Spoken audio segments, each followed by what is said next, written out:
Good morning दोस्त, कैसे हैं आप लोग? बढ़िया। चलिए, अच्छी बात है। तो पढ़ाई वढ़ाई हो रही है? ठीक है। कल जो प्रैक्टिस सेट हम लोग लगाए थे उसका रिवीजन करके आया है? कौन कौन नहीं आया है? क्यों संध्या, क्या हुआ, क्यों नहीं आई? अच्छा, घर में कुछ प्रॉब्लम था। क्या प्रॉब्लम हो गया? ऐसा पढ़ाई से ज़्यादा क्या प्रॉब्लम है आपको? पढ़ाई जरूरी है कि कोई प्रॉब्लम? नहीं, पढ़ा करिए ना, ऐसे नहीं होता है ना कि एक दिन पता लगा सेट छोड़ दीजिए, रिवीजन का इतना टाइम तो मिल ही जाता है। हर इंसान को 10 मिनट तो मिल ही जाता है ना, 24 आवर में 10 मिनट तो मिल ही जाता है कि 10 क्वेश्चन का हम लोग रिवीजन कर सकें। तो भैया ऐसा ना किया करिए, आप लोग पढ़ा करिए, नहीं तो फिर मेहनत सब बेकार हो जाएगा। ठीक है। प्रॉब्लम सबके जीवन में आता है, ऐसा नहीं कि हमारे जीवन में प्रॉब्लम नहीं है, आपके जीवन में प्रॉब्लम नहीं है। अभी तो कुछ नहीं है। जैसे जैसे आप लोग आगे बढ़ेंगे, उम्र और बढ़ेगी, सामाजिकता बढ़ेगी, सोशल होंगे आप लोग, कई जिम्मेवारियां बढ़ेंगी घर की, समाज की, तो प्रॉब्लम्स, समस्याएं और बढ़ेंगी। इसलिए कोशिश ये रहेगी कि जो अभी की समस्या है उसको अभी निपटा दिया जाए। मतलब सिलेक्शन लेना हम लोग का अभी एम है, तो हम लोग सिलेक्शन ले लें ताकि ये वाली जो समस्या सिलेक्शन लेने वाली है ये अभी के अभी खत्म हो जाए। तो इसके लिए सारे प्रॉब्लम्स को किनारे रखिए। अभी जो प्रॉब्लम्स है, अभी जो जरूरी है उस पर हम लोग ध्यान देंगे, उस पर उसी को आप प्रायोरिटी पे रखिए। ये नहीं कि उसको सेकेंडरी रख दीजिए, पढ़ाई ही प्रायोरिटी होनी चाहिए, बाकी काम सेकेंडरी होना चाहिए। ठीक है। तो पढ़ा करिए, रिवीजन जरूर करके आइए। किसी भी तरह एन के प्राकृण हम बताएं आप लोगों को, टाइम 10-15 मिनट जरूर निकालिए इस सेट को लगाने के लिए, इसका रिवीजन करने के लिए। तभी मजा है और तभी सिलेक्शन के आप लोग नजदीक पहुंचेंगे। वरना ऐसे ही पढ़ते रहेंगे, ऐसे ही बुक बनते रहेगी और ऐसे ही बड़े बड़े नोट्स बन जाएंगे, लेकिन पढ़ नहीं पाएंगे आप लोग। ठीक है। तो कोशिश ये करिए कि रिवीजन जरूर हो, बिना रिवीजन के क्लास में न कोई आए। ठीक है। तो हम लोग पढ़ रहे हैं लेखपाल के लिए सीरीज। उस सीरीज में अगला सेट आज हम लोग बनाएंगे, उस सेट के बारे में आप लोगों से आज हम लोग डिस्कस करेंगे। ठीक है। तो आइए देखते हैं लेखपाल सीरीज का अगला सेट का पहला क्वेश्चन हम लोग आज देखते हैं। ठीक है। अगले सेट का हम लोग आज पहला क्वेश्चन देखते हैं। आइए देखते हैं क्या है पहला क्वेश्चन। आज के सेट का पहला क्वेश्चन क्या है, इसको हम लोग देखते हैं। फिर दोबारा मैं आप लोगों से बोल रहा हूं, बार बार बोल रहा हूं कि आप लोग क्या करेंगे, रिवीजन जरूर करेंगे। बिना रिवीजन के आप लोग क्लास में नहीं आएंगे, और आएंगे तो उसका कोई मतलब नहीं है। इसका मतलब कि सिर्फ और सिर्फ क्या कर रहे हैं आप, अपना और हमारा दोनों लोगों का टाइम खराब कर रहे हैं। टाइम बहुत महत्वपूर्ण है और सबसे ज्यादा महत्वपूर्ण है, इसलिए टाइम को कोई खराब नहीं करेगा। पढ़ाई करेगा, पढ़ाई करके रिवीजन करके तभी आएगा, क्योंकि जो हम लोग एम बना के चले हैं, जो लक्ष्य बना के चले हैं, वो इतना आसान भी नहीं है। अगर वो टफ नहीं है, बहुत कठिन नहीं है, तो बहुत आसान भी नहीं है। ठीक है। आइए देखते हैं आज हम लोग पहला क्वेश्चन। पहला क्वेश्चन है कि भारतीय संविधान में न्यायपालिका की स्वतंत्रता, फ्रीडम ऑफ जुडिशरी, न्यायपालिका की स्वतंत्रता किससे संबंधित है? तो आपके पास ऑप्शन है, ए ऑप्शन है मूल अधिकार, बी ऑप्शन है राज्य की नीति निर्देशक तत्व, सी ऑप्शन है संविधान की मूल संरचना, और ऑप्शन डी है विधायी सूची। तो इसका सही सटीक उत्तर क्या है? सी, मतलब संविधान की मूल संरचना। यही क्या है, न्यायपालिका की स्वतंत्रता से संबंधित है। न्यायपालिका की स्वतंत्रता संबंधित है किससे? संविधान की मूल संरचना से। जब संविधान की मूल संरचना संविधान को बनाया गया, उसके मूल स्ट्रक्चर को लिखा गया, बेसिक स्ट्रक्चर को लिखा गया, उसी में यह बात कह दिया गया था कि न्यायपालिका क्या होगी, स्वतंत्र होगी। जिस तरह विधायिका कार्यपालिका स्वतंत्र है, उसी तरह न्यायपालिका भी एक तीसरे अंग के रूप में स्वतंत्र होगी, अर्थात इस पे कोई किसी तरह का हस्तक्षेप या दबाव नहीं होगा। ये कहाँ कह दिया गया? हमारे बेसिक स्ट्रक्चर में ही। अब आते हैं इसका व्याख्या देखते हैं। सुप्रीम कोर्ट अर्थात उच्च न्याय, सर्वोच्च न्यायपालिका ने केशवानंद भारती केस 1973 में बेसिक स्ट्रक्चर डॉक्ट्रिन दिया। सुप्रीम कोर्ट खुद इस चीज को दिया था, बेसिक स्ट्रक्चर डॉक्ट्रिन। कब दिया था? केशवानंद भारती केस 1973 में। ये केस फाइल हुआ था जो 1973 में। इसमें कहा गया कि कुछ तत्व जैसे न्यायपालिका की स्वतंत्रता, संविधान की सर्वोच्चता, संघीय ढांचा को संसद भी संशोधित नहीं कर सकती। मतलब सुप्रीम कोर्ट ने यह डिसीजन दिया कि बेसिक स्ट्रक्चर डॉक्ट्रिन 1973 में केशवानंद भारती केस के माध्यम से सुप्रीम कोर्ट ने ये बात बताया और क्लियरली कहा कि हमारे जो बेसिक स्ट्रक्चर हैं उसमें कुछ चीजें ऐसी हैं जिसको कि भारत में संसदीय प्रणाली द्वारा भी उसे चेंज नहीं किया जा सकता, जैसे कि न्यायपालिका की स्वतंत्रता, संविधान की संरचना और संघीय ढांचा। इसे कोई भी अंग, चाहे वो कार्यपालिका हो, विधायिका हो, संसद हो या कहीं भी, उससे चेंज नहीं कर सकते। ये हमारे क्या है, बेसिक स्ट्रक्चर है। ठीक है, तो ये कहा गया था 1973 में, किसके द्वारा? केशवानंद भारती के केस के द्वारा। कोई दिक्कत, किसी तरह की समस्या नहीं है? ठीक है, तो हम लोग कोई भी चीज डिटेल पढ़ेंगे, क्वेश्चन से क्वेश्चन निकालेंगे। हम पहले भी आपको बताए हैं कि क्वेश्चन एक पढ़ेंगे लेकिन उसमें से 5-5, 6-6 क्वेश्चन को हम लोग निकालना शुरू कर देंगे। जैसे इसी में किस केस के द्वारा केशवानंद भारती कब लाया गया? 1973 में। कौन सा डॉक्ट्रिन, बेसिक स्ट्रक्चर डॉक्ट्रिन के द्वारा किस किस को सम बेसिक स्ट्रक्चर माना गया? तो ये चीज है। ठीक है, अगला क्वेश्चन देखते हैं हम लोग। इस सीरीज के सेट का अगला क्वेश्चन, मतलब दूसरा क्वेश्चन क्या है? दूसरा क्वेश्चन, दूसरा क्वेश्चन ये कि दामोदर घाटी निगम, जिसको शॉर्ट फॉर्म में डीबीसी भी कहा जाता है, दामोदर वैली कॉर्पोरेशन किस वर्ष स्थापित किया गया था? बहुत ही अच्छा क्वेश्चन है, इंपॉर्टेंट क्वेश्चन है, मजेदार क्वेश्चन है। इसको हम लोग जरूर देखेंगे और सभी लोग इसको याद भी करेंगे। दामोदर घाटी निगम किस वर्ष स्थापित किया गया था? Option A 1945, option B 1948, option C 1952 और ऑप्शन डी 1960। कौन कौन लोग इसमें बता पाएंगे? ऑनलाइन ऑफलाइन कोई है जो बता पाएगा? हाँ, बताओ संध्या, बताओ। ऑप्शन बी, गुड, आंसर भी यही है, 1948। तो दामोदर डीबीसी की स्थापना कब हुई थी? 1948 में। सही उत्तर है आपका संध्या, गुड, वेरी गुड। ये दिखाता है कि आप लोग पढ़ रहे हैं, खुद से भी पढ़ रहे हैं और सभी सब्जेक्ट को पढ़ रहे हैं, रिवीजन कर रहे हैं। और हमें बहुत अच्छा लगता है जब क्लास में कोई बच्चा, चाहे ऑनलाइन हो या ऑफलाइन हो, कोई मेरे दोस्त, आप लोग दोस्त ही हैं एक प्रकार से, संबंध टीचर और स्टूडेंट का अलग अलग है लेकिन दोस्ती ही ज्यादा अच्छी है, ताकि हम आप लोगों को फ्रेंकली कुछ बोल पाए और आप लोग फ्रेंकली हमसे कुछ पूछ पाए। तो एज ए दोस्त मुझे बहुत अच्छा लगता है जब आप किसी भी क्वेश्चन का आंसर देते हैं, तो ये लगता है कि हाँ, सही ट्रैक पे गाड़ी चल रही है, तैयारी सही दिशा में चल रही है, सिलेक्शन के आप लोग करीब है। ठीक है, आइए इसकी व्याख्या देखते हैं हम लोग। दामोदर वैली कॉर्पोरेशन भारत का पहला बहुउद्देशीय नदी घाटी प्रोजेक्ट है जो दामोदर नदी पे बना है, इसीलिए इसका नाम दामोदर घाटी परियोजना भी रखा गया था या निगम रखा गया था। इसका उद्देश्य जो था, मेन एम क्या था इसका?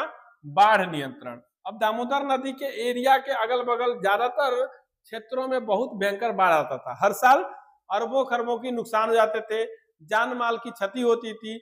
इसी उद्देश्य से गवर्नमेंट ने इस पे क्या बना दिया? घाटी निगम की स्थापना कर दी, डैम बनाया। तो इससे क्या होगा कि बाढ़ नियंत्रण हो गया। उसका दूसरा फायदा क्या था? उससे बिजली का उत्पादन भी होता है, दामोदर घाटी निगम से बिजली का उत्पादन होता है, उस पानी को सही दिशा में यूज करके उससे सिंचाई होती है। ठीक है, तो ये सारे इसके उद्देश्य थे और फायदे थे।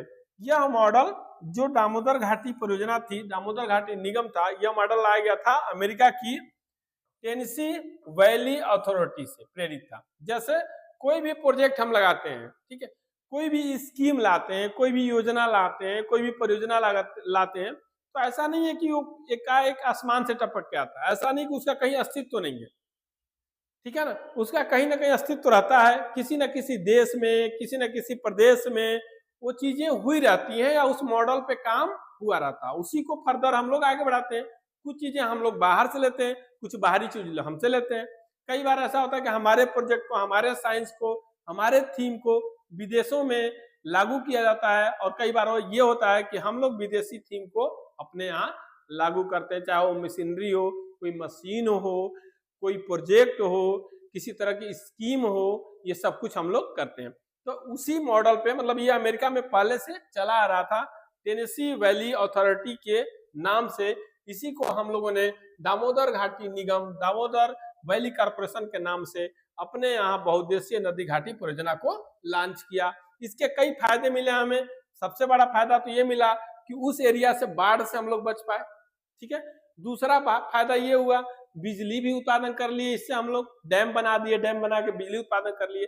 तीसरा और सबसे अच्छी बात ये रही कि जो पानी वेस्ट होता था इधर उधर बाढ़ के रूप में, फ्लड के रूप में हमें नुकसान पहुंचाता था, उसी पानी को हम लोग यूज करके सिंचाई के लिए काम में लाए। तो ये फायदे इसके रहे। अगला क्वेश्चन, इसमें कोई डाउट? कोई डाउट नहीं है, बहुत बढ़िया। अगला क्वेश्चन देखिए, अगला क्वेश्चन साइंस से है, ठीक है। अगला क्वेश्चन है कि निम्न में से कौन सा गैस ग्रीन हाउस गैस नहीं है? ग्रीन हाउस गैस नहीं है, ग्रीन हाउस गैस नहीं है, इंपॉर्टेंट क्वेश्चन है। ऑप्शन है आपका A carbon dioxide, B methane, C nitrogen और डी नाइट्रस ऑक्साइड। तो इसका सही उत्तर है सी, मतलब नाइट्रोजन। अब व्याख्या देखिए, ग्रीन हाउस गैसें गर्मी को रोककर पृथ्वी का तापमान बढ़ाती हैं। इसको हम लोग ज्योग्राफी में डिटेल में पढ़ेंगे, यहां भी देख लीजिए। ग्रीन हाउस गैसें क्या होती हैं? ग्रीन हाउस गैसें एक समय बाद क्या होती हैं, भारी होती हैं तो बैठ जाती है, बैठती है तो पूरे परत को गर्म कर देती है, वहां की हवाओं को, वहां का एनवायरमेंट को गर्म कर देती है। तो यही कहा गया कि गर्मी को रोककर जो वापस जाना होता है अल्ट्रावायलेट किरणों को, या पृथ्वी की गर्मी को जो आसमान ऊपर जाना होता है उसको रोक लेती है, एक पूरा चादर की तरफ ओढ़ लेती है, और फिर वही चीजें वहां पर रिफ्लेक्ट कर देती है जमीन पे। इसीलिए क्या होता है, जमीन का या फिर हमारा इन्वायरमेंट कैसा हो जाता है, गर्म हो जाता है। तो ग्रीन हाउस गैसें अगर ज्यादा बन रही हैं तो हमारे लिए नुकसानदायक इसीलिए होती है क्योंकि गर्मी बढ़ जाती है। कारण पृथ्वी के द्वारा जो शोषित किए गए उष्मा है सूर्य का, उसे रिफ्लेक्ट करके वापस होना होता है, लेकिन ये ग्रीन हाउस गैसें उसे वापस नहीं जाने देती है, बल्कि वहीं रोक के फिर नीचे भेज देती है, पृथ्वी पे भेज देती है। इस तरह पृथ्वी पहले से ही गर्म रहता है, उष्मा और वापस आती है, और वापस वाली उष्मा को पाकर पृथ्वी और गर्म हो जाती है, ठीक है। तो इसीलिए कहा था कि ग्रीन हाउस गैसों का उत्सर्जन कम से कम करना चाहिए। कई इस पे सम्मेलन हुए हैं, उसको भी हम लोग आगे देखेंगे। कई समितियां बनी, कई कमिटमेंट हुए इस पे कि ग्रीन हाउस गैसों का उत्सर्जन, इमिशन कम किया जाए। अब कौन कौन से इसमें, CO2 है, मीथेन है, N2 है, नाइट्रस ऑक्साइड, ये सभी ग्रीन हाउस गैसें हैं। तो ये गैसों को इमिशन कम करने की बात हो रही है कि हम लोग कम करें इसको किसी भी तरह। जैसे CO2 है, कार्बन डाइऑक्साइड है, अब CO2 हम चाहते हैं कि कम से कम हो। अब आज के समय में CO2 दिन पर दिन बढ़ते जा रहा है। रीजन देखिए, हम लोग को AC भी चाहिए, कूलर भी चाहिए, फ्रिज भी चाहिए, मशीनरी है, डेवलपमेंट चाहिए, इंडस्ट्री चाहिए, ये सारे के सारे क्या करते हैं, CO2 गैस उत्सर्जन करते हैं, इमिशन करते हैं। परिणाम क्या हो रहा है, देखिए आप, दिन पर दिन गर्मी बढ़ते जा रही है, किसी साल 1 डिग्री, किसी साल 2 डिग्री। अब तो ये हो गया है कि मई जून के महीने में 50 डिग्री 48 डिग्री जाना एक नॉर्मल चीज हो गया। पहले ऐसा नहीं होता था। 50 डिग्री मतलब जैसलमेर में होता था, राजस्थान में होता था, तो लोग सोचते थे 50 डिग्री कैसे चला गया, लेकिन अब हर जगह लगभग 50 डिग्री पहुंच जाता है, वहां तो 55-60 चला जाता है। तो हमें इसीलिए कई ऐसे थीम बना के इसे कम करने की बात कही जा रही है। नाइट्रोजन इसमें नहीं है ग्रीन हाउस गैस। नाइट्रोजन वातावरण में 78%, अभी आपको पता बताए भी थे कि वातावरण में सबसे ज्यादा पाई जाने वाली जो गैस है वो क्या है, N2 है, नाइट्रोजन है। कितना, 78%। इसके बाद ऑक्सीजन है, इसके बाद और भी गैसें थी, CO2 थी, लेकिन यह उष्मा को अवशोषित नहीं करती। क्योंकि उष्मा को अवशोषित नहीं करेगी, ये वापस भेज देगी उष्मा को, तो स्वाभाविक सी बात है कि ये रिफ्लेक्ट भी नहीं कर पाएगी, उष्मा को वापस ऊपर भेज देगी, नीचे नहीं भेज पाएगी। इसीलिए ये क्या करती है, ग्रीन हाउस गैस नहीं है, ठीक है। किस तरह की कोई समस्या, ठीक। अगला क्वेश्चन,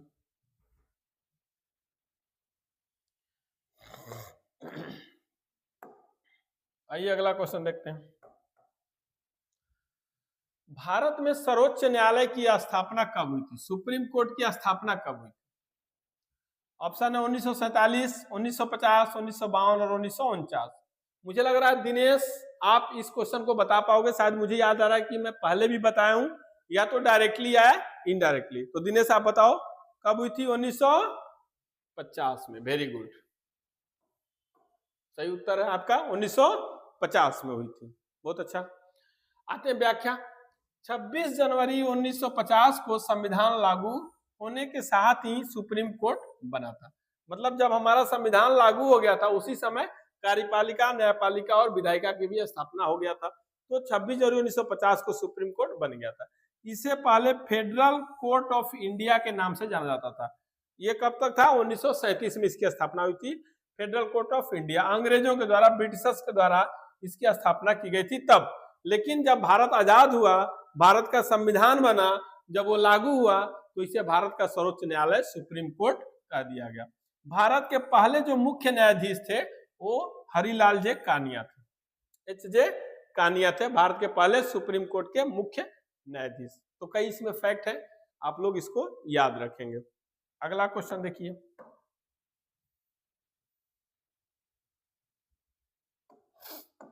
अगला क्वेश्चन, काकोरी कांड किस वर्ष हुआ था? बहुत चर्चित कांड है ये, बहुत चर्चित घटना है ये, तो इसको हम लोग देखते हैं। ऑप्शन 1922, 25, 30 और 1919। काकोरी कांड कब हुआ था? आपके पास ऑप्शन है 1922, 25, 30 और 1919। तो सही उत्तर है बी, मतलब कि 1925 में। अब व्याख्या देख लीजिएगा, एक्सप्लेनेशन देखिए। यह घटना 9 अगस्त 1925 को काकोरी में हुई थी। क्रांतिकारियों जैसे राम प्रसाद बिस्मिल और अशफाक उल्लाह खान ने ट्रेन से सरकारी खजाना लूट लिया था। इसका उद्देश्य क्या था? स्वतंत्रता आंदोलन के लिए धन जुटाना। अब कोई भी आंदोलन आप चलाते हैं, कोई भी मूवमेंट चलाते हैं, कोई भी काम करते हैं, उसके लिए आर्थिक तंगी रहती है, अर्थव्यवस्था की जरूरत पड़ती है, ठीक है, धन की जरूरत पड़ती है। उसी तरह जब भारत में आंदोलन चल रहे थे तो उस स्वतंत्रता आंदोलन को चलाने के लिए धन की जरूरत थी। अब धन इतने, उस समय भारत में इतने सेठ लोग तो थे नहीं, इतने व्यापारी तो थे नहीं, और नहीं इतना पैसा था भारतीयों के पास कि सब लोग कंट्रीब्यूट करें। तो जो क्रांतिकारी थे उन्हें ये लगता था कि जो अंग्रेजों के द्वारा पैसा भारत से बाहर भेजा जा रहा है, या उनके सामान के ढुलाई का पैसा, अगर उसको हम लोग लूट लें तो हमारा ही पैसा है। बस अंतर इतना है कि अंग्रेज हमारे ही पैसे को बाहर भेज रहे हैं, ब्रिटेन भेज रहे हैं, अलग अलग देशों में भेज रहे हैं, तो क्यों ना हम अपने पैसे को यहीं लूट लें। उसका नाम बस लूट हो जाएगा, लेकिन वो हमारे काम आ जाएगा, और उस पैसे को हम किसमें लगाएंगे? अपने स्वतंत्रता आंदोलन में लगाएंगे। इसी एवज में ये घटना घटित हुई थी, जिसको काकोरी कांड कहा जाता है। ठीक है, अभी आप लोग 2-3 दिन पहले आप देखे होंगे, 23 कल ही तो, कल 23 को शहीदी दिवस मनाया गया था। ठीक है, तो इस तरह की घटनाएं उस समय काफी हुआ करती थी। ठीक, अगला, अगला क्वेश्चन है साइंस से, लेकिन बहुत ही अच्छा क्वेश्चन है, इंपॉर्टेंट क्वेश्चन है, मजेदार क्वेश्चन है। निम्न में से कौन सा विटामिन जल में घुलनशील है? ठीक है, कौन सा विटामिन जल में घुलनशील है? ऑप्शन है vitamin A, vitamin D, vitamin B और विटामिन सी। ठीक है, तो उत्तर है सी, मतलब विटामिन बी। अब विटामिन जो होता है दो तरह के होता है, एक होता है जल में घुलनशील और एक होता है जल में अघुलनशील या वसा में घुलनशील। ठीक है, तो यही बोल रहा है कि जल में घुलनशील विटामिन कौन कौन से है। तो विटामिन बी जल में घुलनशील है। ठीक है, उसी तरह विटामिन सी भी है जल में घुलनशील। इसके अलावा vitamin A, vitamin D, vitamin के, विटामिन ई, ये कैसे विटामिन है? ये वसा में घुलनशील है, अर्थात जल में घुलनशील नहीं है। व्याख्या, उत्तर तो आप देख लीजिए सी है। अब व्याख्या देख लेते हैं इसका। विटामिन दो प्रकार के होते हैं, जल में घुलनशील और वसा में। जल में घुलनशील जो विटामिन है, विटामिन बी और सी, ये शरीर में स्टोर नहीं होते। जो विटामिन बी और सी है, ये हमें बाहर से लेना होता है, ये हमारे अंदर नहीं होते। जबकि वसा में जो घुलनशील विटामिन है, जैसे ए, डी, ई, के, ये शरीर में जमा होते हैं। इसीलिए आप देखिए विटामिन B12 हम लोग लेते हैं, विटामिन बी लेते हैं, विटामिन सी लेते हैं, आंवला खाते हैं, संतरा खाते हैं, नींबू खाते हैं, इसीलिए ताकि विटामिन सी हम बाहर से ले सकें। विटामिन बी की गोलियां भी मिलती है, खाया जाता है। विटामिन बी जिसमें पाया जाता है उसको भी हम लोग खाते हैं, अंकुरित अंकुरित चना, ये सब। तो इसीलिए ताकि हम बाहर से उसे ले सकें। लेकिन ये वसा में घुलनशील है, ए, डी, ई के, इसलिए शरीर में रहते हैं। इन्हें बाहर से भी लिया जाता है, और नहीं भी लेंगे तो ये शरीर अपने आप इसे जनरेट कर लेता है। ठीक है, इसीलिए विटामिन बी को या विटामिन सी को रोजाना लेना चाहिए, ताकि शरीर में विटामिन बी और सी की कमी न होने पाए। ठीक है, कोई दिक्कत नहीं? बढ़िया, अगला क्वेश्चन हम लोग देखते हैं। अगला क्वेश्चन,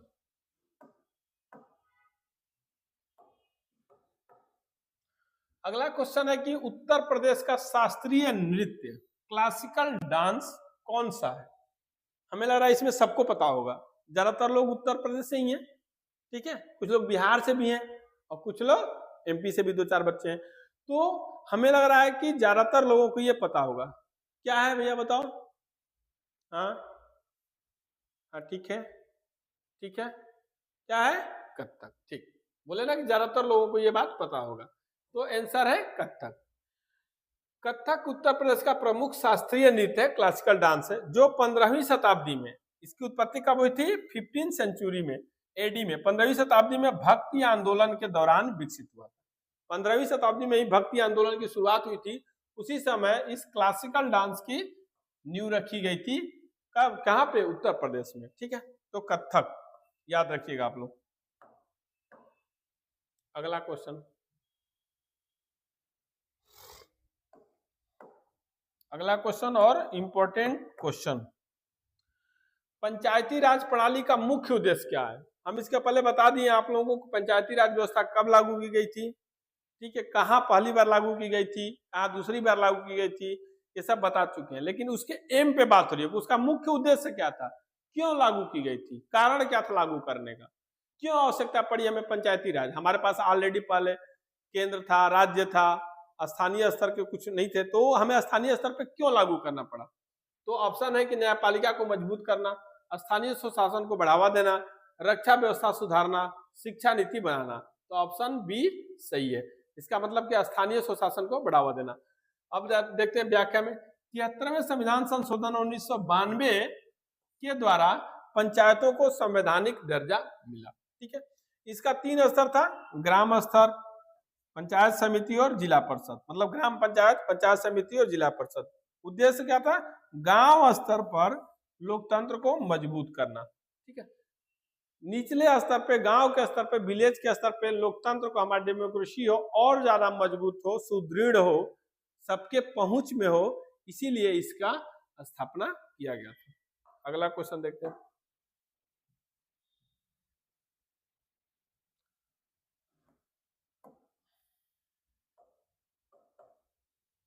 अगला क्वेश्चन, निम्न में से कौन सी नदी गंगा की सहायक नदी नहीं है? अभी तक हम लोग गंगा की सहायक नदी को देखते हैं, अब क्वेश्चन ऐसे भी पूछते हैं, और ये इस तरह क्वेश्चन बनाना बहुत जरूरी है। आप लोग देखेंगे यही कंफ्यूज कराता है एग्जाम में। अभी तक हम लोग का ट्रेंड क्या रहता है, ज्यादातर पढ़ने का कि कौन सा है, कौन सा है, कौन सा है, कौन सा है, एग्जाम में पूछ रहे कौन सा नहीं है। नहीं पे हमारा ध्यान ही नहीं जाता है और हम मार के आते हैं कौन सा है। पता चला निम्न से कौन सी गंगा नदी की सहायक नदी है, नहीं पढ़े ही नहीं या ध्यान ही नहीं दे। अब सहायक नदी जो मिला उसको हम लोग टिक कर दिए, आंसर हो गया गलत। क्यों? क्योंकि क्वेश्चन में पूछा था कौन सी नदी नहीं है। तो ऑप्शन है यमुना, गोमती, नर्मदा और घाघरा। तो सही उत्तर है नर्मदा नदी, ठीक है। मतलब कि यमुना, गोमती और घाघरा नदी उसकी सहायक नदी है, जबकि नर्मदा नदी सहायक नदी नहीं है। ताप्ती और नर्मदा पश्चिम वाहिनी नदी है, ये कहाँ गिरती है? अरब सागर में आती है, इसलिए इसकी सहायक नदी है। क्योंकि उसकी जो सहायक नदी होगी वो बंगाल के खाड़ी में गिरेंगी, पूर्वी वाहिनी होंगी, पश्चिमी वाहिनी नहीं होंगी। व्याख्या देखिए, गंगा नदी की सहायक नदियां जो है यमुना है, घाघरा है, गोमती है आदि है, लेकिन नर्मदा नदी पश्चिम की ओर बहकर अरब सागर में गिरती है, इसलिए यह गंगा की सहायक नदी नहीं है, ठीक है। ये डेल्टा का भी निर्माण करती है। अगला क्वेश्चन आइए,